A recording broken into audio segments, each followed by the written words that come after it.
Fala galera, eu sou Heraldo Luiz e esse é mais um vídeo do canal Analítica Sem Dúvidas. Pessoal, continuando com a aula de método de separação, hoje queria falar para vocês um pouco sobre a cromatografia gasosa acoplada à espectrometria de massas. Mas antes de continuar, pessoal, já se inscreva no canal se não for inscrito ainda, deixe um like no vídeo para não esquecer depois e espero que vocês gostem dessa aula. Lembrando, pessoal, tá rolando o evento de espectrometria atômica, conceito e aplicações, organizado pela Universidade Federal de Roraima. Começou agora dia 23 de novembro e vai até dia 3 de junho de 2023. Esse evento é online e gratuito e vai contar com diversas palestras sobre o assunto com especialistas. Inclusive, dia 14 de dezembro agora, eu mesmo vou dar uma palestra sobre técnicas oxidativas de preparo de amostras, às 9 da manhã, horário de Brasília. Então, pessoal, se inscreve no evento, é gratuito. Vamos aproveitar, conhecimento é sempre importante divulgar. E dia 14 vamos bater um papo sobre preparo de amostra. Agora sim, vamos para a aula. Pessoal, sempre lembrando, eu já falei para vocês quais são os componentes principais de um cromatógrafo a gás. E as últimas aulas foi sobre detectores. E essa aula também vai ser. Agora, pessoal, lembrando, os detectores para CG tem diversas classificações. A principal é universal, seletivo ou específico. Normalmente uma sensibilidade elevada, ou seja, com o aumento de uma pequena quantidade do analito, eu aumento bastante a intensidade do meu sinal, e um baixo nível de ruído. E como funciona o espectrômetro de massas como detector para cromatografia gasosa? Ele é um detector universal, pessoal, ou seja, todo e qualquer composto que atinja ele pode ser detectado. Tudo bem? Também é o que possui os menores limites de detecção, ou seja, quantidades muito pequenas no espectrômetro de massas já são detectados quando comparado a outros detectores. Tudo bem, pessoal? Por isso que é o mais empregado. Bom, como sempre, pessoal, o espectrômetro de massas vai medir agora moléculas ionizadas em fase gasosa. No ICP-MS, que eu já falei em aulas anteriores, em espectrometria atômica, eram íons, né? Átomos ionizados, agora são moléculas. Tudo bem? Mas sempre tem que ter uma carga. Lembrando que uma vez são compostos com cargas, posso usar campos eletromagnéticos para focalizar esses íons e conduzi-los até o detector em si. Lembrando que compostos neutros, né, não ionizados no caso, são removidos pelo alto vácuo. Sempre quando eu falo de massas, eu estou trabalhando com alto vácuo, algo em torno de 10 a menos 2 milímetros de mercúrio ou até pressões inferiores a isso.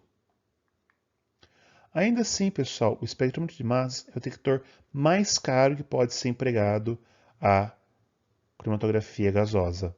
Pessoal, enquanto você, assim, por até 30 mil dólares pode estar comprando um feed, por exemplo, você está chegando perto de 100 mil dólares quando está se falando basicamente em GCMS.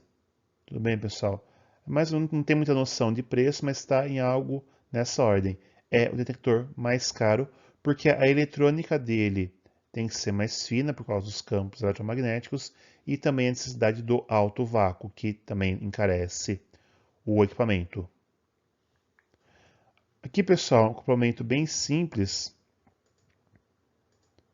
O eluído da coluna, né, é passado por um processo de ionização aqui, como, apesar de ter gases aqui, uma vazão bem baixa e uma quantidade bem pequena também, isso não interfere tanto como no CPMS, não precisa de um vácuo intermediário. Então, basicamente, o CG já é o eluído, já é lançado para uma região de ionização e posteriormente para o alto vácuo e o detector em si. O acoplamento foi bem simples quando comparado a outras técnicas. Tudo bem, pessoal? Então, esse é o acoplamento entre o cromatógrafo a gás e o espectrômetro de massas. É importante falar, pessoal, agora dos métodos de ionização. Como eu vou transformar a minha molécula em um íon? Lembrando sempre para a cromatografia gasosa, pessoal. Quando eu for falar de HPLC-MS, eu vou falar das técnicas que são empregadas lá naquele momento, tudo bem? São basicamente dois tipos de ionização que se emprega em GC-MS. A ionização por impacto de elétrons e a ionização química. Vou falar delas agora. Primeiro, pessoal, vou falar para vocês sobre a ionização por impacto de elétrons, ou EI, que é a sigla em inglês para Electron Ionization. Ela consiste em um filamento de tungstênio ou rênio como fonte do feixe de elétrons. Bem, e esse filamento está com uma voltagem de 70 volts. Isso vai gerar elétrons de muita energia. Esses elétrons, pessoal, vão colidir com as moléculas do analito, removendo os elétrons mais distantes do núcleo, né? Normalmente elétrons do HOMO, do maior orbital molecular ocupado, ou Highest Occupied Molecular Orbital. Tudo bem? O HOMO, lembra que eu já falei isso na espectrometria molecular. Essa colisão, pessoal, é de alta energia. Isso faz com que a molécula, além de ionizada, acabe ficando num alto nível de excitação energética, o que vai causar a fragmentação das moléculas. Bem, por que isso é importante, pessoal?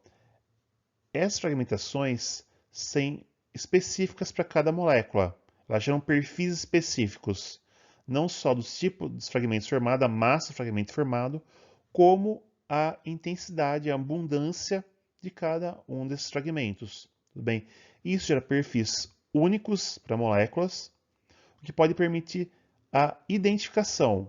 O EI é muito utilizado não só de modo quantitativo, mas também qualitativo, para identificar qual é o composto através do seu perfil de fragmentação.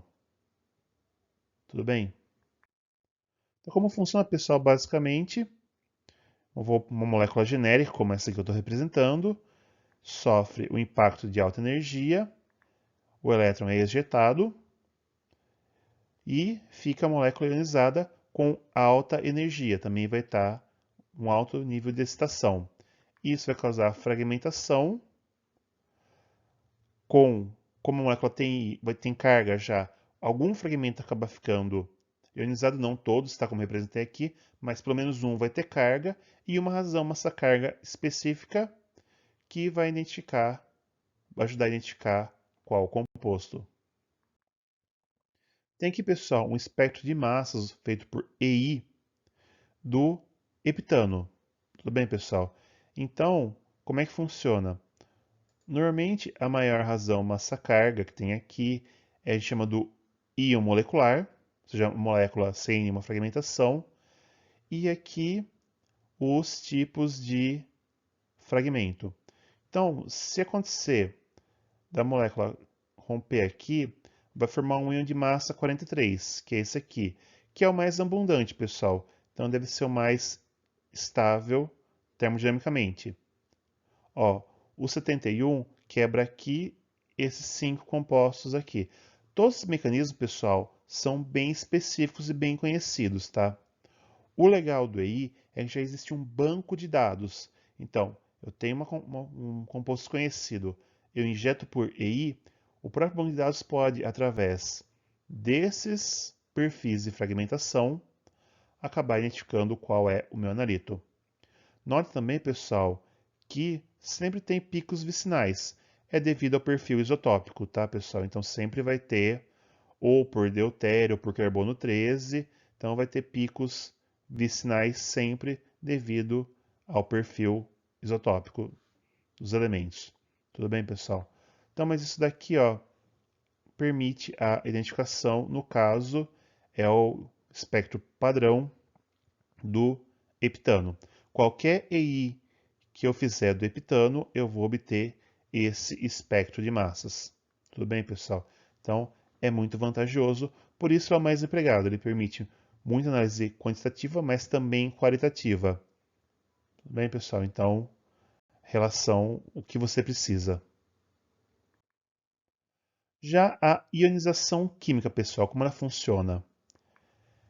Ela usa metano ionizado por EI, ou seja, eu vou causar impacto de elétrons, mas agora no gás metano, e vai formar diversas espécies carregadas por colisão entre os gases. Tudo bem, pessoal? Ionização vai acontecer ou por transferência de próton ou por hidreto, ou seja, ou esses gases ionizados vão passar um H+ para molécula, ou então tirar um H- da molécula e se neutralizar. Sempre em massa a gente trabalha com cargas positivas, é raro trabalhar com cargas negativas. A próxima técnica de ionização que é utilizada em cromatografia gasosa é a ionização química, também conhecida como CI, da sigla em inglês Chemical Ionization. Como ele funciona, pessoal? Bom, o metano ionizado, através de EI, do impacto de elétrons, pode colidir com o metano neutro, formando a espécie CH5+, e esse CH3 neutro. Bem, lembra que compostos neutros acabam sendo arrastados para o alto vácuo. Também admite-se, pessoal, que durante o método de EI, eu posso perder um H- e ficar com essa espécie CH3+, que colide com o metano neutro, formando esse C2H5+, e liberando o hidrogênio. Tudo bem? O metano protonado, pessoal, esse H5+, pode reagir com a molécula, formando a molécula protonada agora e metano neutro. Ou então, esse C2H5+, também pode protonar a molécula e formar agora o etileno. Ou então, de novo, esse C2H5 pode agora roubar um hidreto, um hidrogênio lábil, da molécula, deixando a molécula com carga positiva e formando o etano. Tudo bem, pessoal? Esses são os mecanismos propostos, hoje pela literatura para CI. Como, pessoal, essa ionização é mais branda quando comparado a I, raramente forma fragmentação nessa técnica de ionização. Então, eu tendo a ter um espectro só com um sinal, que é ou da molécula protonada, ou realmente da molécula com uma carga a mais. Quase nunca tem carga negativa determinada por massas. Tudo bem, pessoal? Então, pessoal, ele é empregado dessa forma. Tem que ter sítios protonáveis ou desprotonáveis, Então, alguns analistas não conseguem ser ionizados por CI, mas já espectros mais simples. Tudo bem, pessoal? Vou ser sincero, eu nunca vi um equipamento de CI em funcionamento. Tudo bem? Só de I usando EI. Tudo bem? Mas existe essa técnica e existem equipamentos comerciais que fazem a técnica de CI. E a maioria deles, na verdade, tem as duas. Você escolhe qual vai ser empregada. Tudo bem?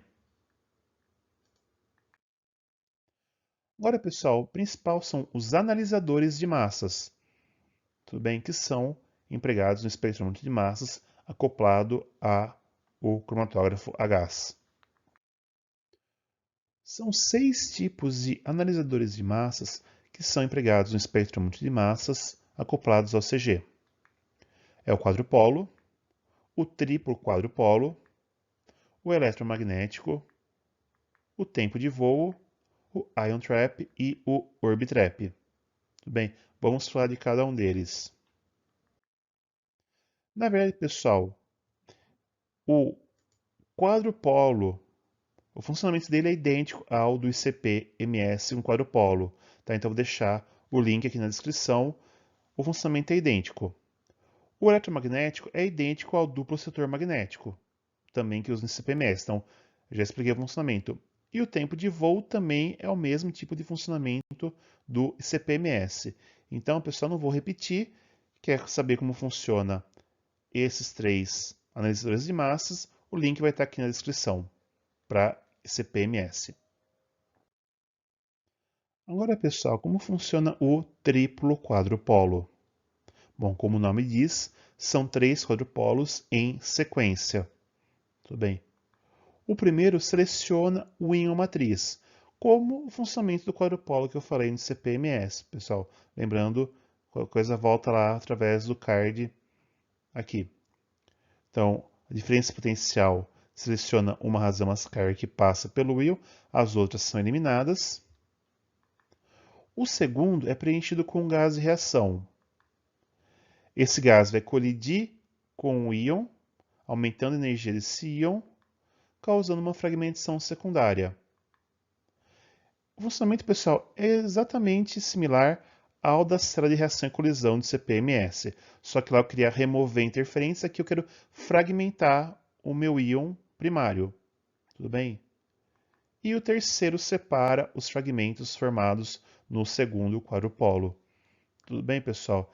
Então é basicamente isso. Ele é usado muito para fazer mecanismo de reação, muitas vezes, né, para estudar mecanismo de reação.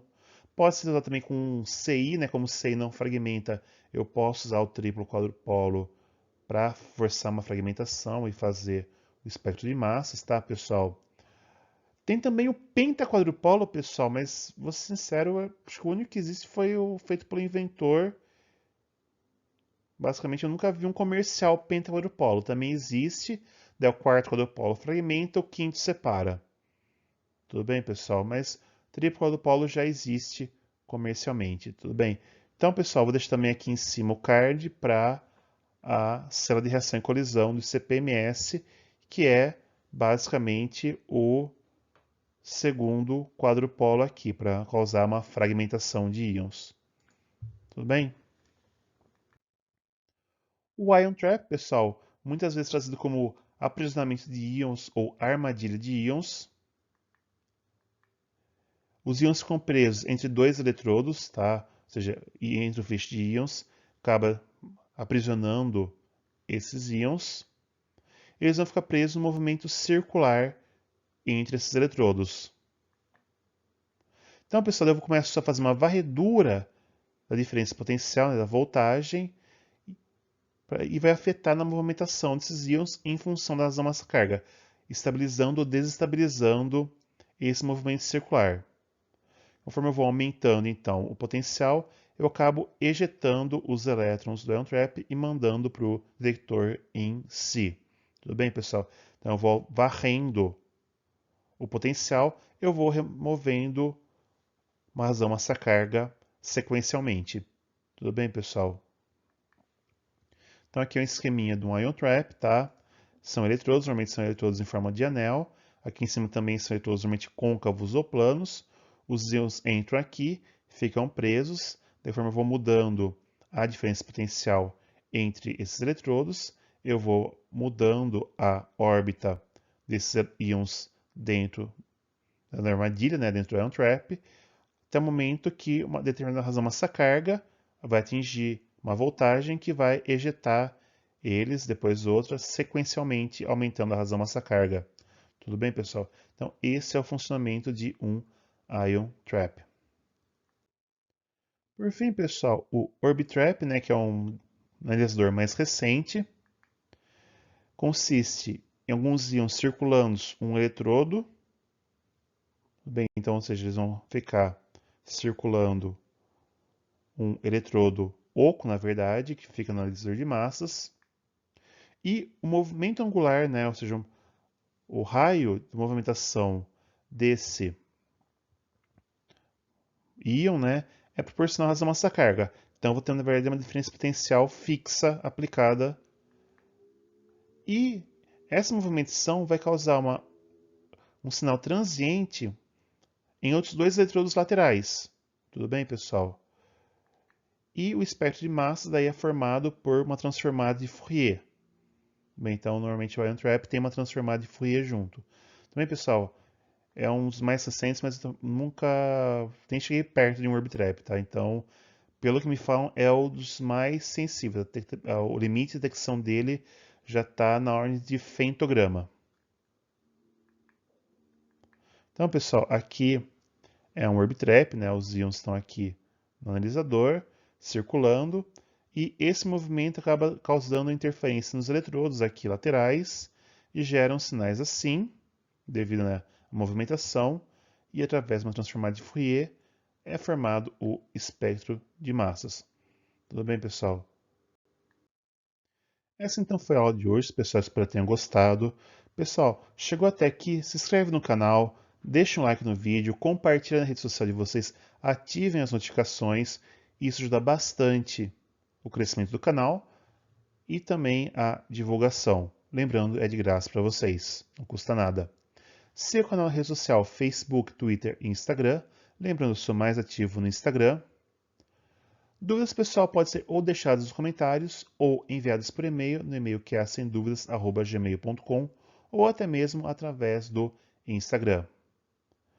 Lembrando, pessoal, que na descrição tem o vídeo, o canal do professor Fábio Augusto, né, que foi um professor de GC na pós-graduação, é um especialista na área, então essa aula foi bem básica. Para um conhecimento bem mais aprofundado, recomendo o canal dele. E também, pessoal, aqui na descrição vai ter o link para o evento de espectrometria atômica. Se inscrevam lá, também é gratuito, pessoal, e é sempre bom estar divulgando o conhecimento científico.